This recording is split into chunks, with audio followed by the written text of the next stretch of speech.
Welcome back to HashrateUp. Today is all about Stronghold Digital.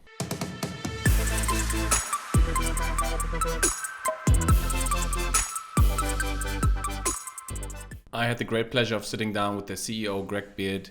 We talked about the company, its profile, vertical integration, and a lot more. HashrateUp starts now.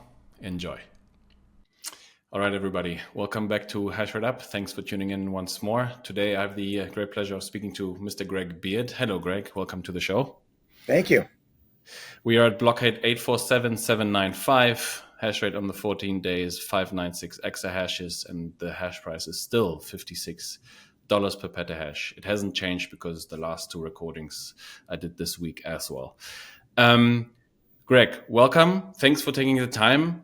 I don't have Stronghold on the list yet. I'm glad I can add you guys today. Excited to speak to you and to learn from you. We want to focus the conversation a little bit about around vertical integration, and would love to hear what your stance is on that and how you guys are achieving that. Before we get into that, though, can you give yourself a brief introduction, just 30 seconds on your person and how you even got into Bitcoin in the first place? Oh, yeah, great question. Well, happy to be here. Thanks for having Stronghold. I'm the CEO of Stronghold Digital Mining, which is a vertically integrated Bitcoin miner, which means we own our power assets, data centers, and the machines. That's the vertical integration part. My background is really as an energy private equity investor. So I spent 10 years running the Apollo energy business, 10 years at Riverstone before that, and started in the early 90s in the energy group at Goldman Sachs. So I really view Bitcoin as an energy arbitrage. And I got into business really through a friend of mine that owned one of Stronghold's two power plants. And we figured out together that the best use for the plants and the land is to set up a Bitcoin mining data center, which is what we've done. How did you convince suit and tie energy guys to jump into the Bitcoin game? Because I've had the same question. I asked the same question to Nazar, who's also an infrastructure energy guy. And it strikes me as confusing why that happens in America, but not so much elsewhere. So I'm not sure that we did. I think so. We were the first Bitcoin miner to go public the regular way through the SEC, like not through a SPAC, not through a merger.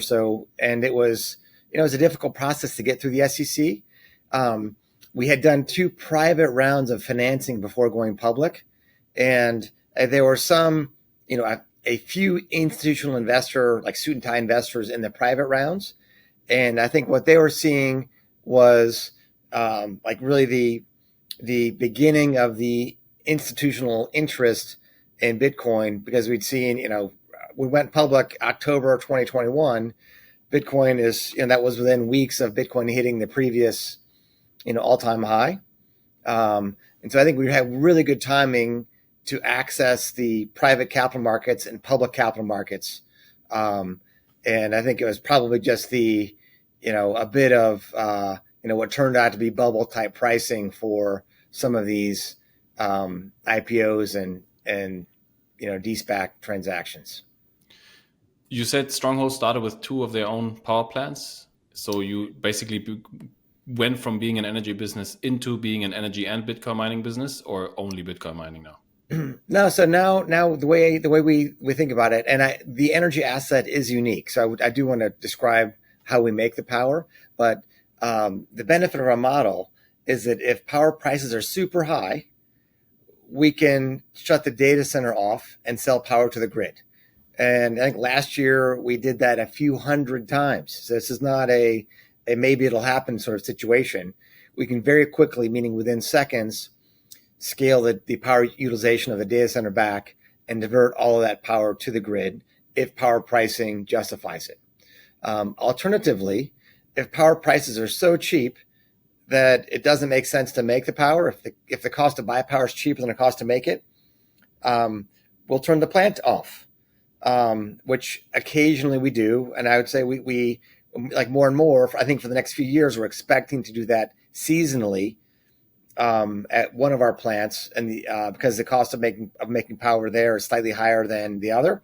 And one of our plants is cheap enough that it's unlikely that we'll even shut it off seasonally. So it's really I think if you looked at most Bitcoin miners, if the price of power spikes, they can always shut their data center off. But we have another turn on the option by being able to sell the power that we generate, or to curtail the miner. So it's a multi-way option instead of just a one-way option to mine or not. Just to understand this better, Greg, is the all-in power cost or the all-in cost to produce the kilowatt hour higher than the revenue that you get from your machines? And if no, why does it make sense to ever turn the power off? Yeah, so our cost to make the power at Panther Creek, which is our eastern Pennsylvania plant, is just under $30 a megawatt. And depending on which machine you're talking about, if you plugged in a state of the art brand new S21, for example, you tell me what would we get per megawatt? Something probably 12. over 150 per megawatt. So that's a fantastic margin on a new machine given our cheap cost of power. But if you're running an old S17 machine, that's not going to make per megawatt basis as much, right? So you probably break even on the old machines. In Western Pennsylvania, our cost of power is mid 40s per megawatt. And so in that instance, hey, all of our machines are economic, even at mid 40s, but we're able to buy the power in Western PA right now for under $30 a megawatt. So it just makes sense to buy it instead of make it, which is what we're doing. And you said the power generation asset was unique. You want to talk about it? It is unique. Yeah, so sure. So we are really a reclamation business. I think the history of Stronghold, I was anticipating the question, and in one way it started on the IPO date, for the public Bitcoin mining investors. But for Pennsylvanians, the Stronghold story really started with the advent of coal mining in Pennsylvania. So the coal mining has been happening in Pennsylvania for a few hundred years. But before the mid 1970s, it was legal to take the bad quality, the low BTU or low energy content coal, and just leave it on the surface, out in the open air. And that left a few billion tons of this waste on the surface, scattered around about 800 different sites across Pennsylvania, which is sort of tied with West Virginia as like the highest rate of cancer in the country. It's Pennsylvania, West Virginia. I think it's related to all of these coal piles and the pollution that they put in the air and in the water. So Pennsylvania incentivizes us to partner with the local bodies to clean up the mess, to clean up these waste piles that have been left behind, and we gather them up with bulldozers, excavators, and haul them by truck to one of our two sites, one of our two plants. And the plants are unique. These are not thermal coal plants. They have specialized boilers that were designed to combust this very low BTU, low energy content waste. And we do that with the purpose of reclaiming the lands and stopping the pollution. That pollution is, it pollutes 700 miles of streams across Pennsylvania. I think it's maybe 80 of the 800 piles are on fire right now as we're recording here. And not to mention, these aren't, when I say pile, think like mountain side. It is not these aren't like a pile of leaves sort of piles. These are giant, hundreds of acre sites where you can't have vegetation, where it's the equivalent of car battery acid ending up in the waste water that runoff. The rivers run red because of this stuff.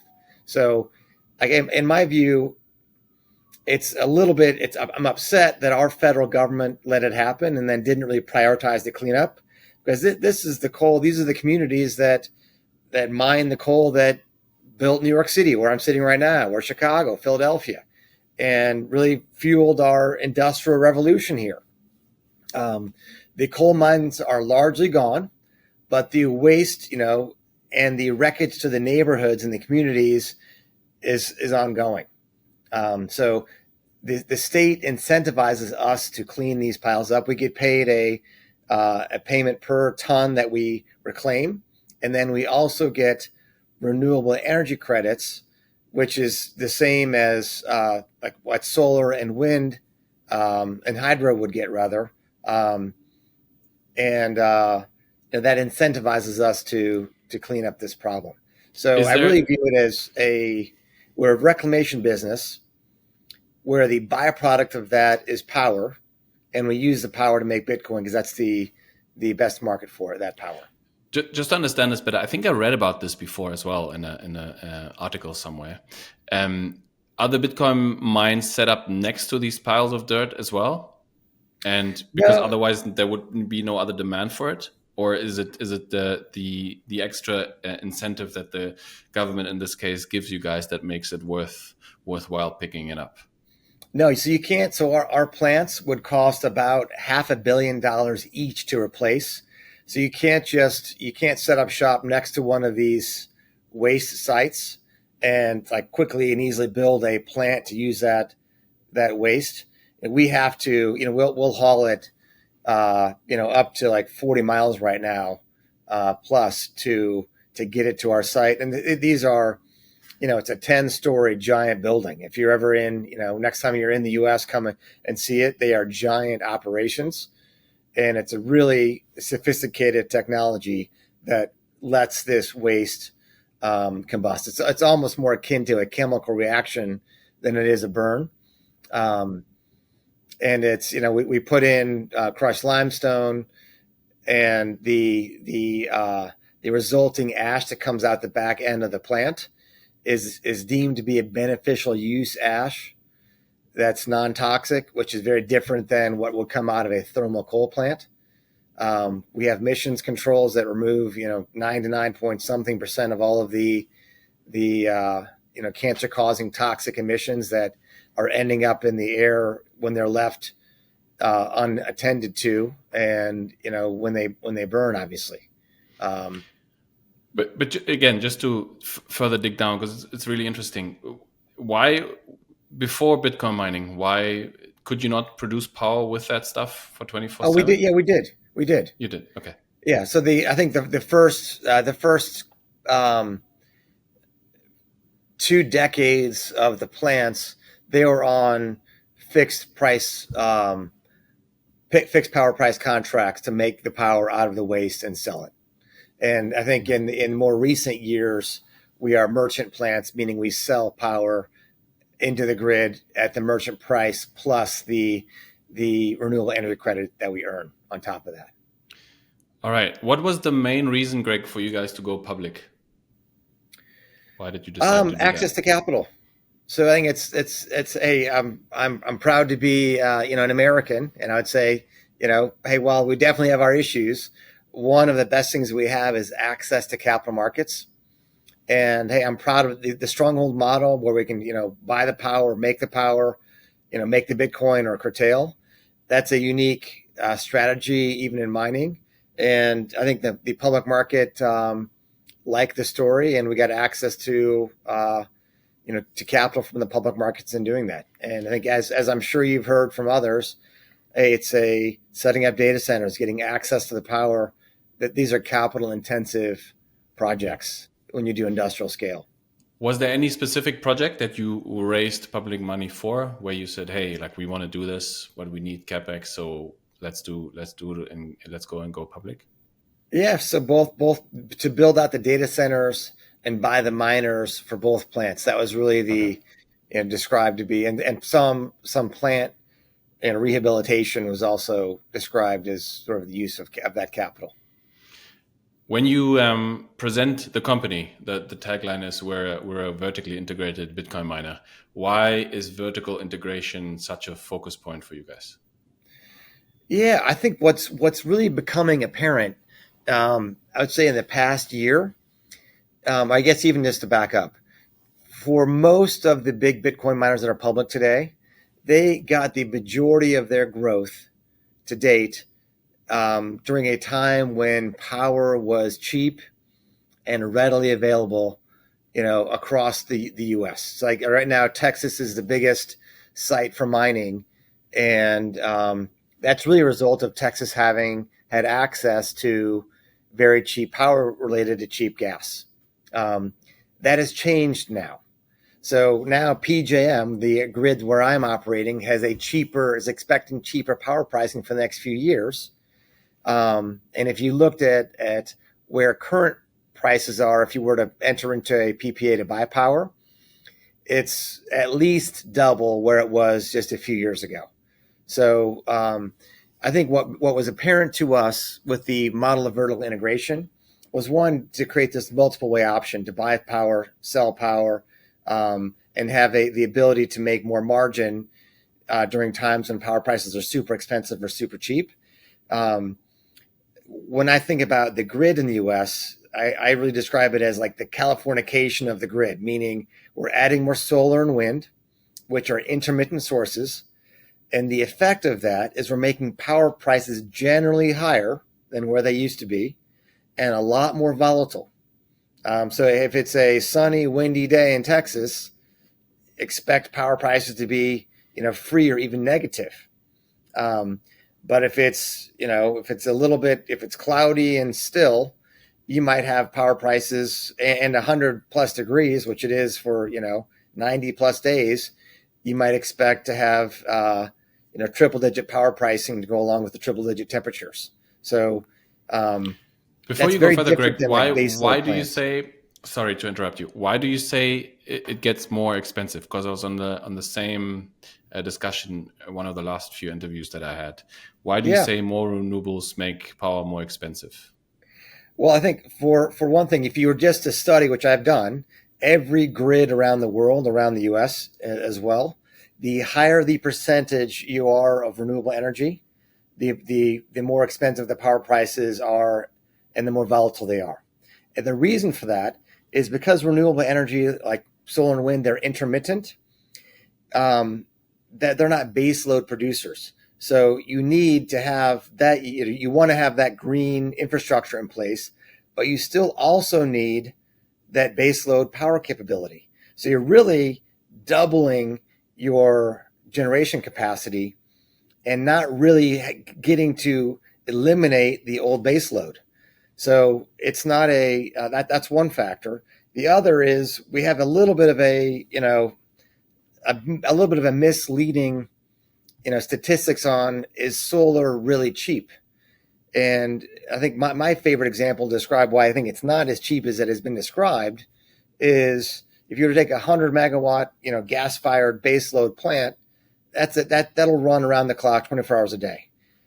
If you wanted to replace that with a solar plant, you'd say, well, hey, just put a 100 megawatt solar field in. And the issue is on the sunniest, at noon on the sunniest, longest day of the year, yeah, that plant will make 100 megawatts. But on average for the year, it'll make only 18% of the 100 or 18 megawatts. And on the darkest day of winter, it'll make 10 megawatts. So it's not really a 100 megawatt nameplate solar field does not really replace a 100 megawatt baseload gas plant. Further, to get them to, well, what would it take to make them apples to apples? To make the solar power around the clock, you need a gigawatt or 1,000 megawatt solar field is what you would need to have to then power a battery to make it a baseload plant year round. And that you're now talking about, well, hey, so to install 1,000 gigawatt solar field with a coupled to a battery, we're talking about 20 times more expensive than what a gas plant would be of the same size. And so I think the misunderstanding is if you're talking nameplate gas capacity versus nameplate solar capacity, that's where people misunderstand, hey, what's the real cost? Because What if you're role going to get the same performance, you have to make it 20 times the size. what role do you think subsidies and financial incentives to build out these renewable capacity or this renewable capacity play? Because They wouldn't happen if it didn't have the subsidy. So, I'm a realist. It's happening. In fact, if you looked at the development of solar in the U.S., we're gonna have a record year. It is I think it's more than 50 gigawatts of solar plus batteries. Might even be as much as 80 gigawatts of solar plus batteries is expected to be installed in 2024, and I don't think we would have much if it weren't for the Inflation Reduction Act and all the incentives that we put in place to do it. I think if you looked at, I think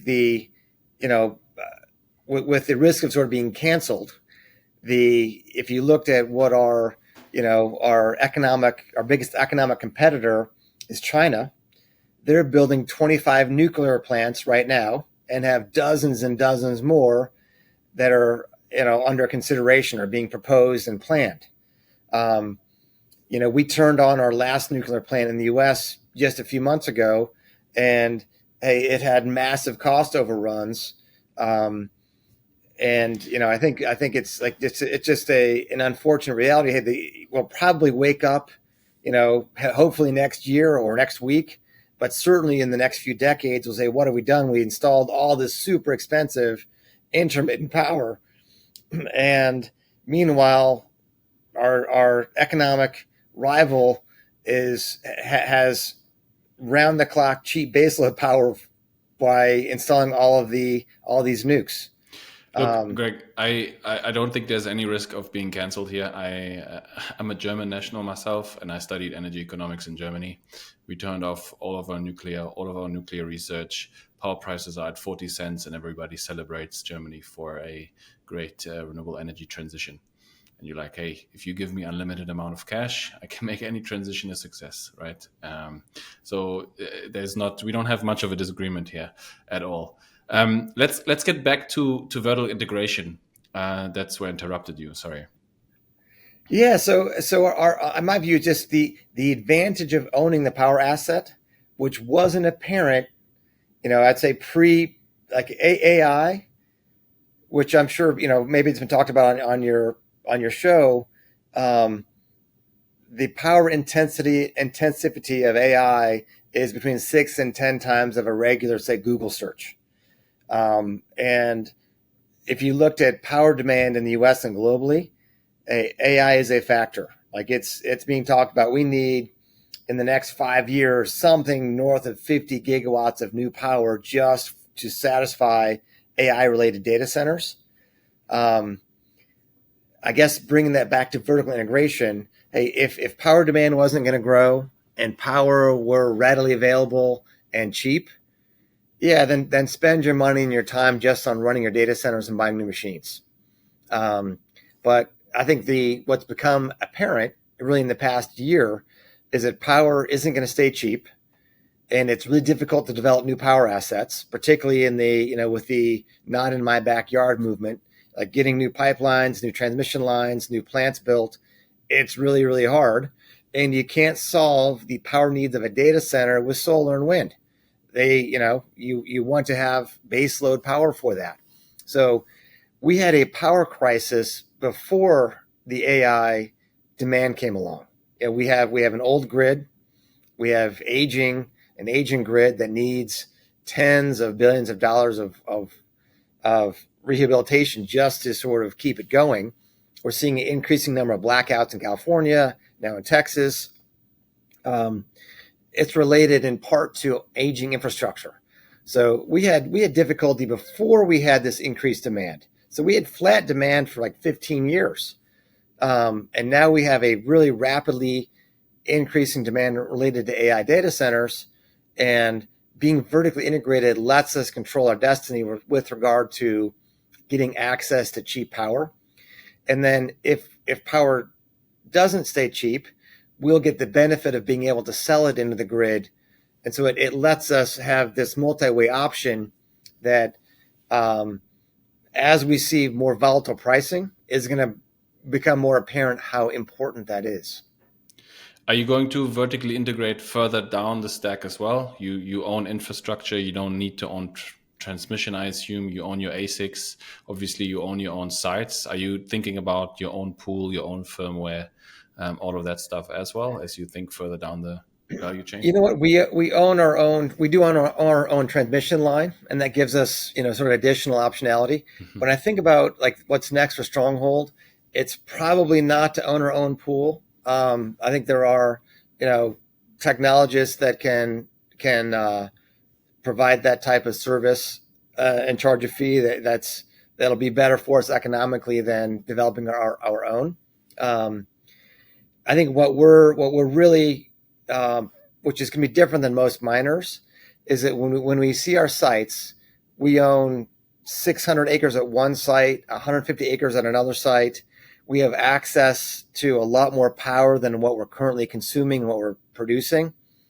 And so the question is, hey, I think our next development site is probably right at home.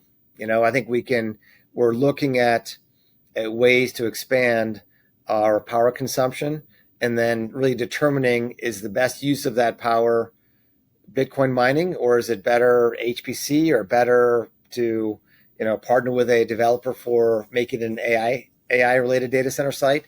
So it's I guess it's the further benefit of this vertical integration, owning the land, having access to a lot of power, having access to fiber. Like, those are the ingredients that give you a lot more potential optionality and potential value. So that's really where we're focused more on those ideas, rather than on hiring, programmers to build out more efficient systems. Yeah, and as more money flows into capital markets and gets allocated to Bitcoin mining companies, I'm with you. I would estimate, as a absolute layman on this, just having conversations, that those miners with access to infrastructure and that flexibility will be able to attract more capital, which of course then enables you to build out more sites and more capacity, right? That's right, but I think it's a race. I mean, if you think about who the Bitcoin miners have mostly had unfettered access to power without competition from many others. So now we're competing with the best capitalized companies in the world: Microsoft, Apple, Google, Amazon, and they are in a race with each other to capture sort of the AI market. And I don't know, I wouldn't want to compete with them. I'd rather benefit from their competition, because I think sure they're thinking, hey, in 5 years, this race will be over. There'll be winners. We'll see. You're not going to have 4 winners in AI. You might have 2. And they want to capture that market. Getting access to this power is essential to them. They can't win without the access to power. So I think I like our position. Greg, how many megawatts do you guys consume today? So we have 2 data centers, and each one consumes about 65 megawatts, so 130 megawatts of consumption today. Okay. Do you see, on the AI topic, I'm split, right? Either there's sort of this Bitcoin mining camp that says, hey, AI is going to come in, all these tier 3, tier 4 data center are going to compete for the same exact power, and it's going to push Bitcoin mining out to the fringes. After one of my last few interviews, I'm sort of more in the middle and leaning towards the other camp, where I'm saying, hey, there is not enough power structure or infrastructure, to your point, available today, right? And for AI to utilize the existing power infrastructure, they need to be able to curtail their consumption, and they can't, right? So they need to add Bitcoin mining to their portfolio to add that flexibility in demand response to their sites, because they have to have 99.999% uptime for all these other services that they are trying to offer to the market. Yeah, I'm of the view that we're competing more than collaborating on the sites, because I think the Bitcoin miners have the benefit and advantage of being able to curtail, as you point out, and that makes us great partners for like solar and wind. But it doesn't. It's not really needed for base load consumption or base load supply.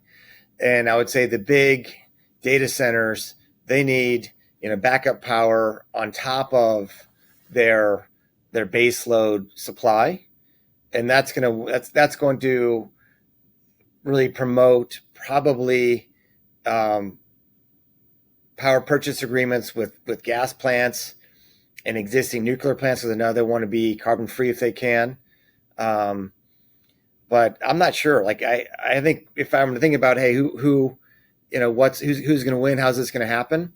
I think if you looked at the amount of like thermal coal plant shutdowns in the past few years, we've shut down like 20 gigawatts of thermal coal, which was baseload power.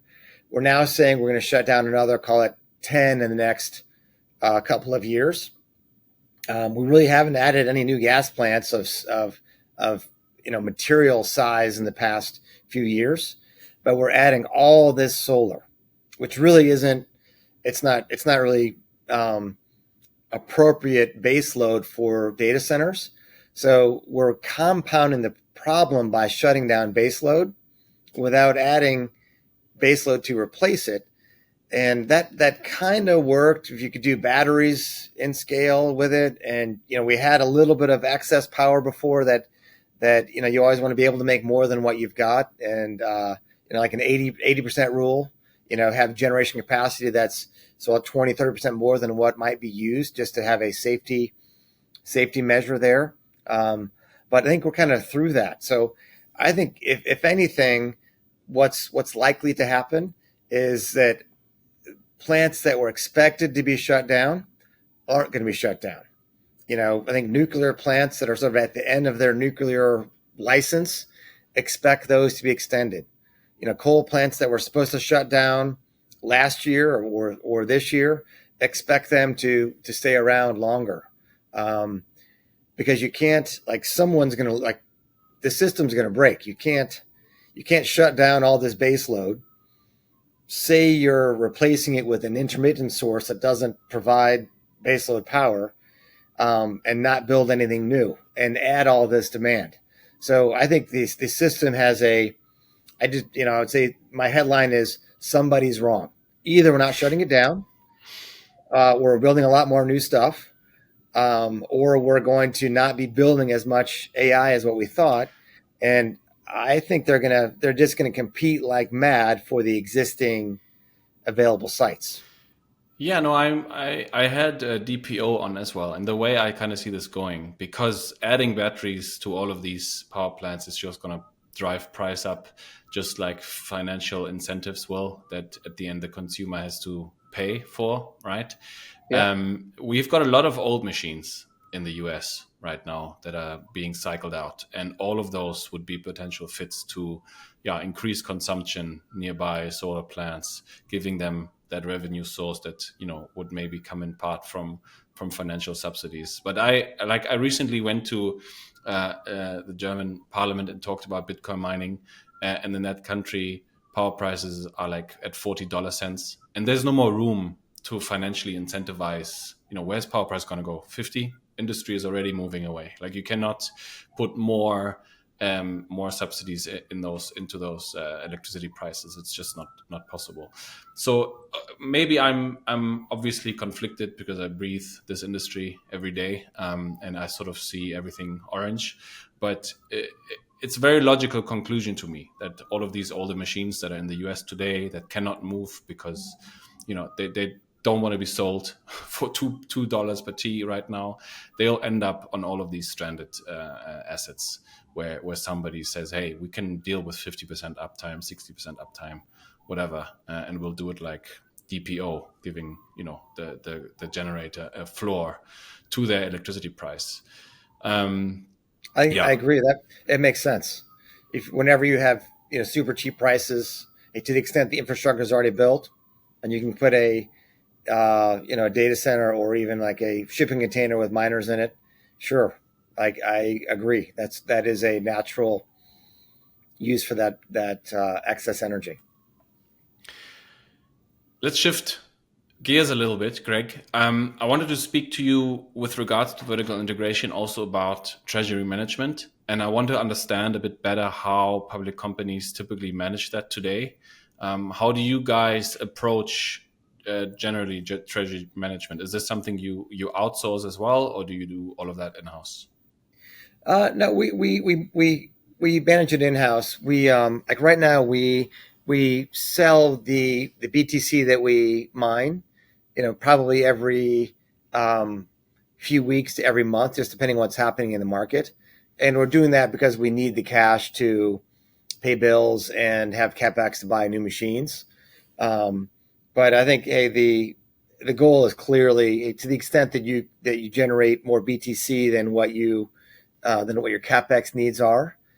The goal is obviously to start hodling as much as you can, just given that we're believers in Bitcoin, the value of Bitcoin, and we know that our investors are as well.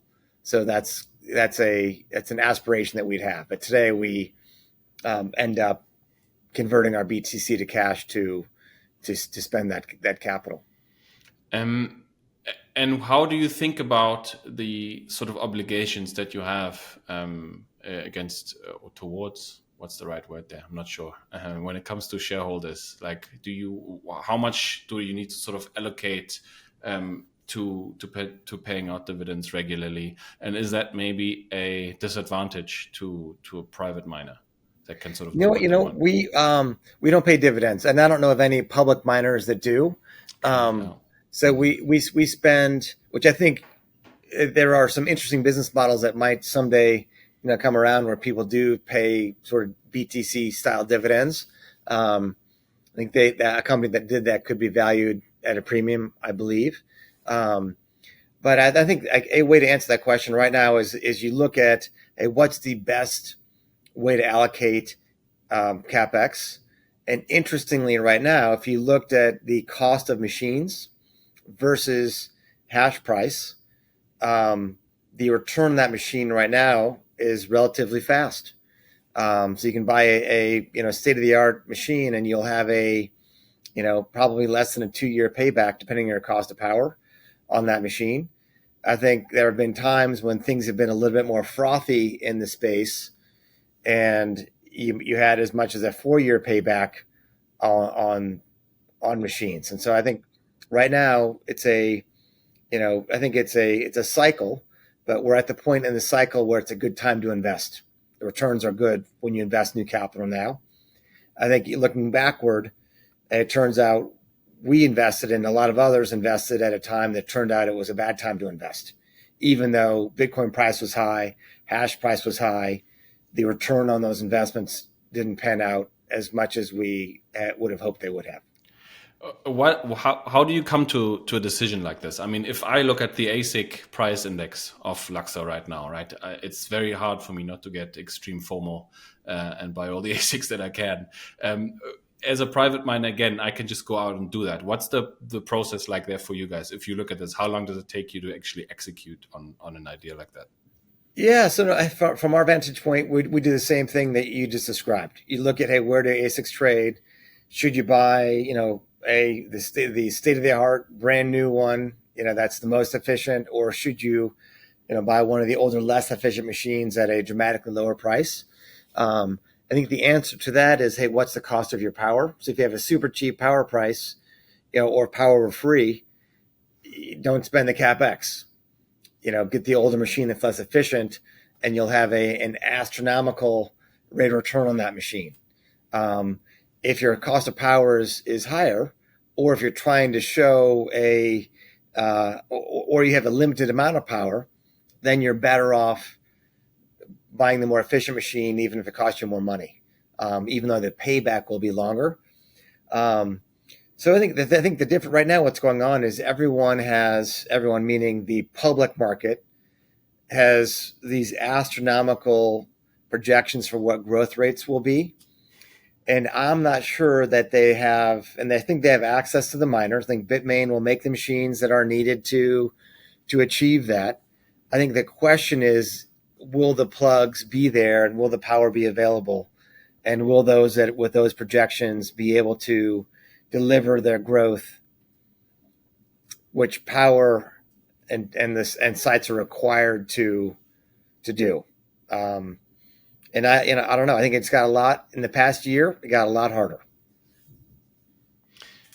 Have you guys ever considered hash rate derivatives and selling hash rate forward to maybe fund an expansion or something like that? Or would you always go via the public funding route? No, we have. I think, and we look at it. So I have a financial background. Everyone on my team on the sort of executive side, that we're all sort of financially trained people, and I think on that market, in my view, is as an implied cost of capital that's still in the teens, and so I think, hey, when that will become much more interesting when the implied cost of that capital is single digit.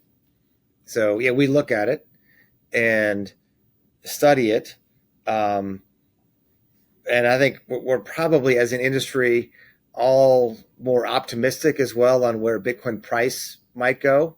And so sort of, locking in potential upside for a teens cost of capital seems like it's a tough idea to do so far for us. How does that improve? I think just as the ecosystem gets bigger, there'll be when capital is competing to get access to the other side of the trade, then the cost of that capital ought to get less expensive.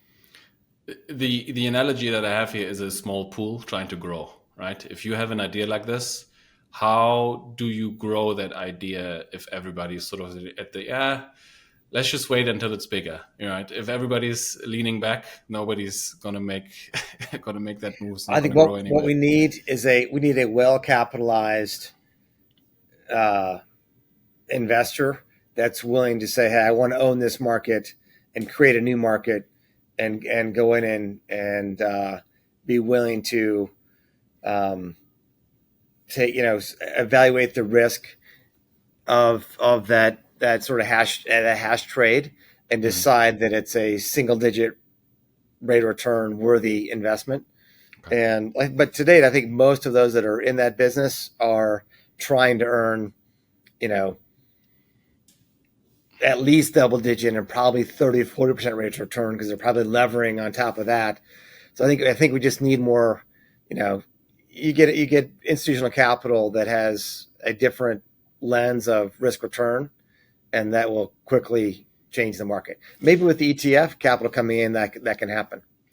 Yeah, I agree with you. If I did further play devil's advocate, I would say somewhat the Bitcoin industry as a whole, this includes Bitcoin mining and all the investments around it, is kind of constrained because everybody that invests money in this sort of industry understands Bitcoin. And so now any investment idea has to compete with Bitcoin expected rate of returns, right? Otherwise you're losing out. So this kind of stifles innovation to an extent, perhaps, where everybody expects Bitcoin purchasing power to increase dramatically in fiat terms, and therefore doesn't really feel like it's necessary to invest. Yeah, that seems like that's what's happening, right? So I think you're correct. Greg, we are running short on time. Let me squeeze the ASIC question here as well. The oldest machine that you guys are running today, the least efficient machine, what is that? I think we probably have still a few M30s, MicroBT M30s. That's probably and then we have some Minerva machines that are sort of equivalent to an M30. Running. What are you guys doing with those? When they as we upgrade, so right now we're considering sort of a big site-wide upgrade where we would unplug, literally thousands and thousands of machines, which is something that we're always looking at the math of, should we upgrade? We think there's still a market for the older, less efficient machines, and I think we would sell them through, probably one of a handful of machine brokers that we have bought from. Mm-hmm. Okay. So I think, and we've also looked at recycling for the, if there ends up being no market, you can end up recycling the machine as well.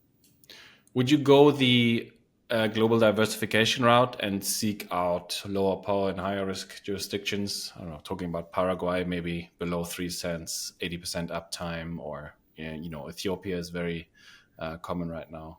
Even though I think use machines. I think you always have to look, but I think, as I alluded to, like our next growth sites are our current sites. We have access to a lot more power with what should be pretty modest investments, and that's easier. And I still think, hey, with all of its flaws, the U.S. is still a great place to do business. Where, with a few exceptions, rule of law is still functioning here. So, I'm interested in other countries, and obviously a fan of cheap power. I think you have to look, but I think you do that if the alternatives more local are exhausted. Understood. Greg, is there anything that I did not ask you that you wish I had? You know what? I think, hey, we covered a lot, and I appreciate you taking the time to get to know Stronghold a little bit. I think that's it. Thank you. Last question. Do you think that Bitcoin consumes enough electricity or not? I'm a free markets advocate and supporter. So the electricity that Bitcoin consumes is exactly the right amount. Meaning, hey, if Bitcoin consumes more, it's a competitive market. It should, and if it consumes less, it's the right answer. So I think it's my hope is that our regulators, or global regulators, let free markets decide who gets to use power. Let free markets decide who gets to build new plants. Free markets decide who shuts down which plants. So I think the answer to your question is, in a free market system, which is what we currently have, those that are willing to pay the most for the power get to use it. And, for that reason, it's like, hey, whatever we're using as an industry is the right amount. It's a very diplomatic answer. Greg, thank you so much for your time. I definitely learned a lot about Stronghold. I hope my audience did as well. Guys, if you have comments, questions, please visit their website. They are very responsive. This was a very easy interview for me to set up. So thanks again also to the team that's currently in the audience. Guys, if you learned something new, you know what to do. We'll talk mining again next Sunday. I'll see you there. Bye-bye. Thank you. Bye.